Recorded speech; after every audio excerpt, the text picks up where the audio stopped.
ಆತ್ಮೀಯ H16 news ಅರ್ಥಾತ್ ಸೀತಾರಾಮ್ ನ್ಯೂಸದ ವೀಕ್ಷಕರೇ, ನಾನು ನಿಮ್ಮವ ಎಂ ಆಯುಧ ಮಲ್ಲಪ್ಪ ಜೊತೆವರು.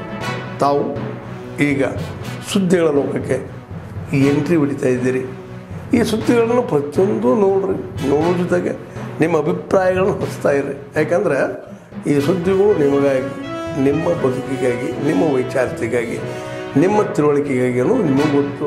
ಜೊತೆಗೆ ನಮಗೂ ನಿಮ್ಮೊಂದಿಗೆ ಇದೊಂದು ಮಾತಾಡುವಂಥ ಜೊತೆಗೆ ಸುದ್ದಿಗಳನ್ನು ಬಿಡುವಂಥ ಕೆಲಸ. ಈ ಕೆಲಸದಲ್ಲಿ ನಾವು ನಿಮ್ಮೊಂದಿಗಿದ್ದೀವಿ ಅಂತ ಹೇಳ್ತಾ ನೋಡ್ತಾ ಇರಿ ಸುದ್ದಿಗಳನ್ನು.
ಆತ್ಮೀಯರೇ, ಎಲ್ಲ ಸುದ್ದಿಗಳನ್ನು ನೋಡಿದ್ರಲ್ಲ, ಏನು ಅನಿಸ್ತು ನಿಮಗೆ? ಇದರಲ್ಲೇ ನಿಮ್ಗೆ ಲೈಕ್ ಆಗಿರ್ಬೋದು, ಡಿಸ್ಲೈಕು ಆಗಿರ್ಬೋದು, ಕಾಮೆಂಟ್ ಬೇಡಪ್ಪ ಅಂತೂ ಅನಿಸಿರ್ಬೋದು, ಕಾಮೆಂಟ್ ಮಾಡಬೇಕಪ್ಪ ಅನಿಸಿರ್ಬೋದು, ಶೇರ್ ಮಾಡಬಾರ್ದಪ್ಪ ಅನಿಸಿರ್ಬೋದು, ಅದು ಮಾಡಬೇಕು ಅನಿಸಿರ್ಬೋದು. ಏನಾದರೂ ಆಗಲಿ ಶೇರ್ ಮಾಡ್ತಾಯಿರಿ, ಈ ನ್ಯೂಸ್ಗಳನ್ನ ಹಂಚ್ತಾ ಇರಿ, ಜೊತೆಗೆ ಇದಕ್ಕೆ ಸಬ್ಸ್ಕ್ರೈಬ್ ಆಗ್ತಾಯಿರಿ ಅಂತ ಹೇಳ್ತಾ H16 ನ್ಯೂಸ್ ಅರ್ಥಾತ್ ಸೀತಾರಾಮ್, ಇದು ಸತ್ಯದ ಕೈಗೆ ನಡಿ. ವಂದನೆಗಳು.